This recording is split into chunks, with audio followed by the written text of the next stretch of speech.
Today we're going to join with Mr. Tom Haines, who is Executive Vice President, Head of Index Solutions at Nexus. Tom, welcome in. Well, thank you so much, Coach, for having me on your show today. So tell me, they've told me that you have a patent, and I'm always curious when I talk to folks who have gone to the trouble and all the process to file a patent. What's your patent in? Well, it's nothing that you could use in the kitchen or a holiday gift that you could buy on Amazon.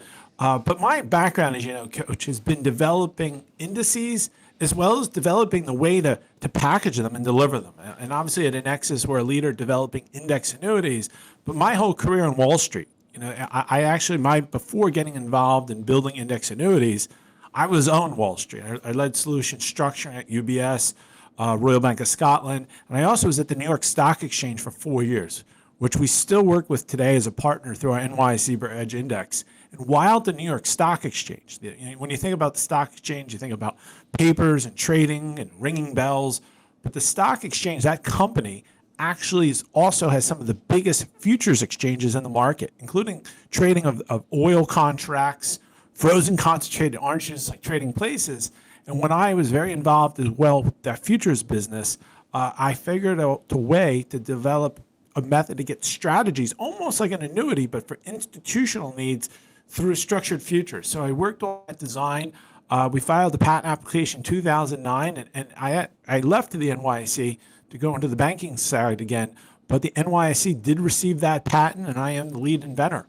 Nice. Now, did you drop a Trading Places reference in there? I did. It's one of my favorite movies. It's the holiday season, so I do recommend it. And I'm also a Philadelphia native, so it's dear to my heart. I actually always reference the Trading Places when I talk about strategies. A lot of times people shy away from commodities, and I am a big advocate of commodities and strategies. And I joke, just because you saw Trading Places, don't shy away from using commodities appropriately. But do shy away from naming your child Mortimer. Yes, that is for sure. Tom, tell us, because you've been on both sides of the equation now, the risk side and the safe side, and tell me your fascination with index annuities and being able to create that safety net underneath an underlying investment. Absolutely. Retail clients have been underserved with an asset management product. And I'm not going to be here to be challenging those asset managers in Boston or New York that have driven the concept of a stock bond portfolio. That's what the regulation allowed for, and that's what evolved. But ultimately, as we have a retirement crisis in America, stocks and bonds are just not enough. The worry when you see the 4% rule year in, year out is in question, depending on the whims of the stock and bond market. And further, longevity. At the end of the day, people need to have a comfortable retirement. They need to have a plan in place. And unfortunately, stocks and bonds don't do that. And the benefit of the index annuity product and retirement products with the insurance companies we work with, we're able to tailor protected exposure where you get market upside, the ability to get a market upside with having the downside protection so you can sleep at night. As our partner Jeremy Siegel says, to allow one to adjust to their sleeping point with an index annuity allocation. And then further, such benefits as guaranteed lifetime income, which are so important as more and more people live healthier lives, better lives, and living longer.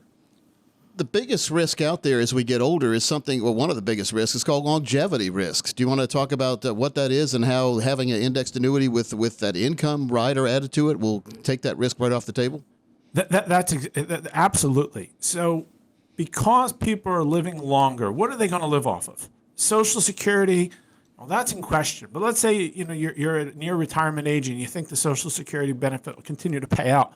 Well, that's not enough to live off of for people. It's just not. When we talk about inflation, as I highlighted earlier, so if you come in with, let's say, a 401k nest egg of equity and bonds, and you're running into a market scenario like what we just had over the last few years, right, where we saw equities and bonds have bad bear markets. And then you're starting off your retirement there, and then you're trying to live a comfortable life. You're trying to go on a vacation to Scottsdale. You're trying to continue to have a car that works in your home. With all this inflation, you're ending up spending more than what you've saved for. And if you live long, you're going to run out of money. And that the challenge with that is there's no solutions with equity and bond funds to protect that. You either have to live less, have less spending, which is sometimes hard to control when you have unfortunate needs later in life, such as healthcare costs or unexpected maintenance costs to homes and so forth. So the insurance companies have the benefit of what we call risk pooling because they work with thousands of people that come to them for life insurance, the ability to buy an annuity that guarantees lifetime income through one's entire last breath, including for couples. They have other business lines of insurance.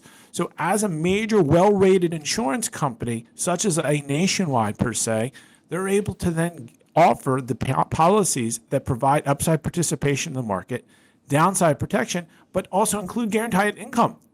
And that allows for people to rest assured that no matter what happens to market conditions, they're getting that income through their entire life.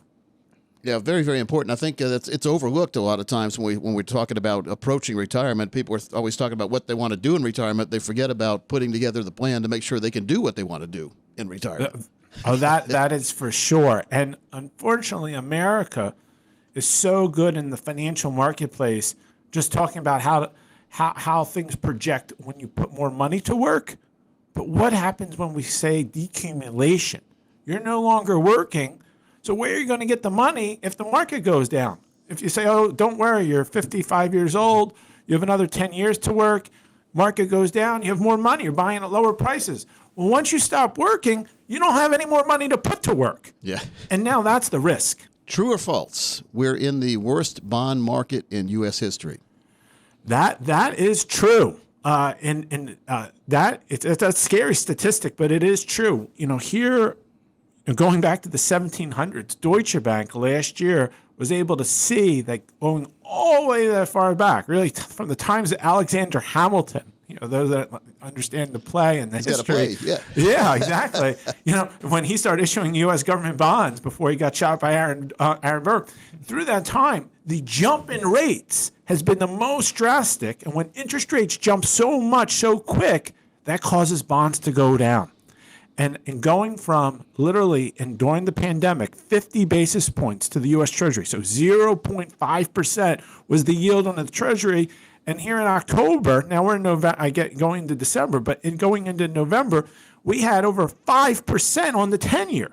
That drastic move. And a lot of people say, well, in the 1970s, we had double-digit interest rates with high inflation. Even in that period of time, we didn't have that bond market that big because ultimately it took about 15 to 20 years for rates to rise. But on a flip of a dime, in 3 years, we've gone from 50 basis points all the way up to 5%. That drastic move is what caused the bonds to go down.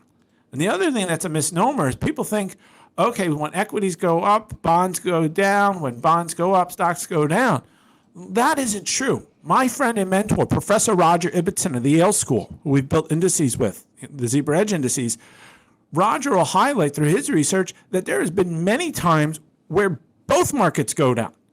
And that's a situation, the only thing you can hide to is something that has full downside protection, guaranteed lifetime income, i.e.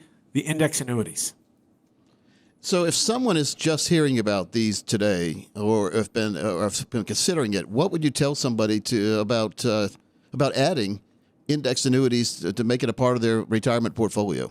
It definitely has a place, especially when you're thinking through the concept that you can't hide from market risk with equities and bonds. If you're just looking at the idea of accumulation and having full downside protection in a piece of the portfolio, you should have a third of it there. I will tell you, my own mother is going to be 77 in a few weeks.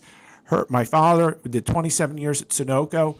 He rolled his money over to an IRA at retirement. He lived through 08 and ultimately recovered, ups and downs. Well, now she's a widow. My father passed a few years back. And as a widow, her portfolio, we do it really a third. A third equities, a third, smarter bond strategies, and a third annuities with downside protection.